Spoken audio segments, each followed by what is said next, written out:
Next speaker is Funmilola. I'm sorry for my pronunciation. Funmilola Oluwafemi.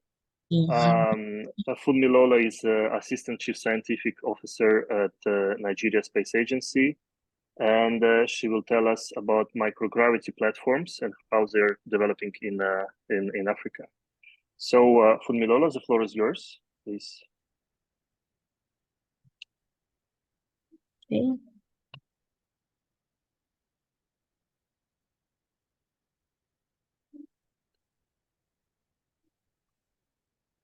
Yeah, okay. Yeah, we see your presentation well. Okay, thank you very much. Once again, I'm Funmilola Oluwafemi from the Space Agency of Nigeria, and I'm making my presentation on microgravity platforms, avenues for the transformation of Africa.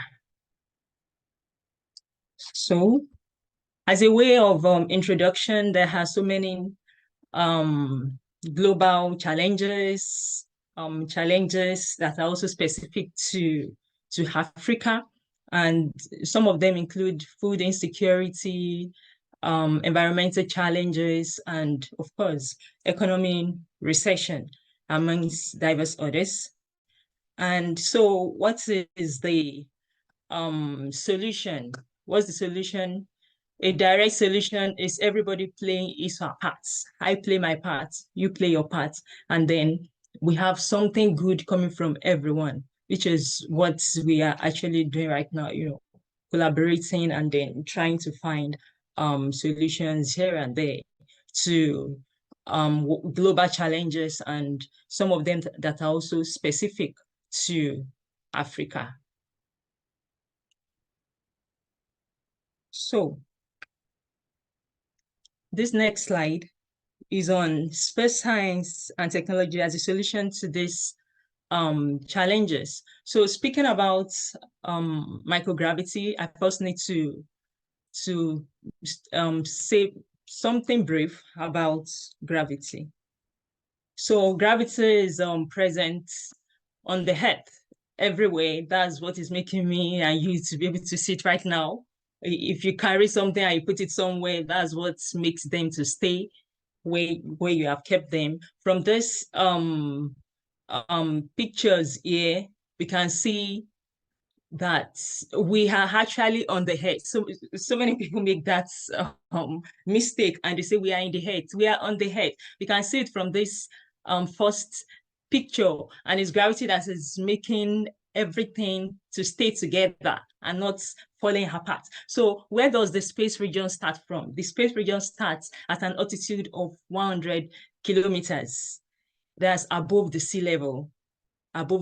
Because someone might be on the mountain top and he or she is also going to say, okay, if I measure 100 kilometers from here, that's a space region. No, but from the sea level, if you measure 100 kilometers, that's where the space region starts from. So we are on the Earth and we are not in the Earth. So there are characteristics of the space environments. We have two majorly, which are microgravity and radiation. And specifically, I'm going to be talking about the microgravity. So from this picture we are seeing on this slide, we have the solar system. If you look at the dark regions, all the dark regions, microgravity is active in all those dark regions. While on the Earth, gravity is active. While on other planets and on the moon, is reduced gravity that is active in each of them. For example, for the Mars, we have 3.711 meter per second square. Reduced gravity that is active. On the moon is 1.62 meter per second square that is active, while on the Earth is 1G. That's 1.9, and then you can approximate it to 1. So what is microgravity itself? Microgravity is an experience in the outer space where the gravitational pull is very low. I remember one time, one of my friends was asking me, what kind of research do you do? And I said, okay, I research under microgravity, or simulated microgravity. He said, can you explain further? what do you mean microgravity? And I say, yes, I mean what I'm saying, microgravity. So we can actually access them on the head. And I'm going to show you how and where. So to expatiate, so we have microgravity science. This has led to microgravity science because of the diverse benefits of microgravity. So we have microgravity science arose from the need to address significant risk, which are associated with manned space mission. That was where it all started from. And microgravity is the knowledge of study of matter, material, or body under microgravity environment. This is because matter reacts. Most of the samples that we put under microgravity, they react differently under microgravity environment. And the products that we get from them that are created under microgravity, they have important properties that usually surpasses the best terrestrial counterparts. And commercially, this product, they have striking features that aids marketing. So this therefore offers endless possibilities, not just leading to new products, but to completely new sorts that can basically change the way we live. It's grants socioeconomic benefits, growth and development, enhances our quality of life, and also living standards of the people. Yeah. So these are examples of microgravity impact to various fields. And I'm going to explain this briefly. So we have those flames on the head. The flame has teardrop shape, while in space, they appear as little balls, as we see on the screen. And because they appear as these little balls, they burn using almost no fuel. And therefore, researchers, I'm sure they would like to replicate in the gas-saving auto engines. This is like for the engineers. And then, do you also know that flowers, even they smell differently in space? They smell differently in space. And the companies that are making perfume, they are making use of this opportunity or of this benefits because it makes them to have new fragrance. And then they are applying this. Then coming to plants, to agriculture, which is my area, it leads to development of new and novel plant variety that have adaptation to extreme conditions. So it actually confers benefits to plants as well.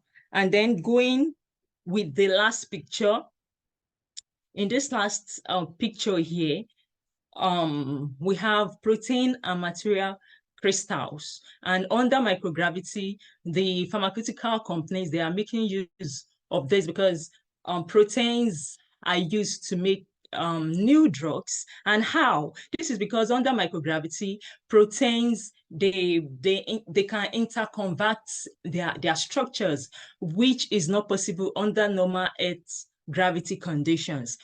Proteins have primary structures, secondary, tertiary, and quaternary. So under microgravity, they can interconvert. And by the time they interconvert, new drugs can be produced this way. So we have protein structure is key for therapeutics, and these companies, they are benefiting from the microgravity environment because of this.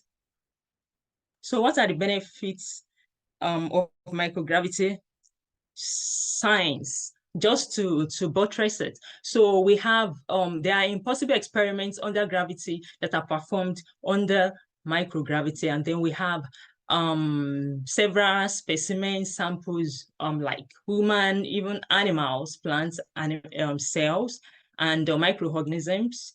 Then those are biological organisms. We have biological macromolecules like nucleic acids, proteins, and lipids. Even fluids and materials also, they have benefits. And hence, this all cuts across diverse fields like STEM and even social sciences. This involves the study of space psychology, and this is social science. This is not science. So it is not only sciences that can perform experiments under space environment or microgravity environment. It cuts across every field. So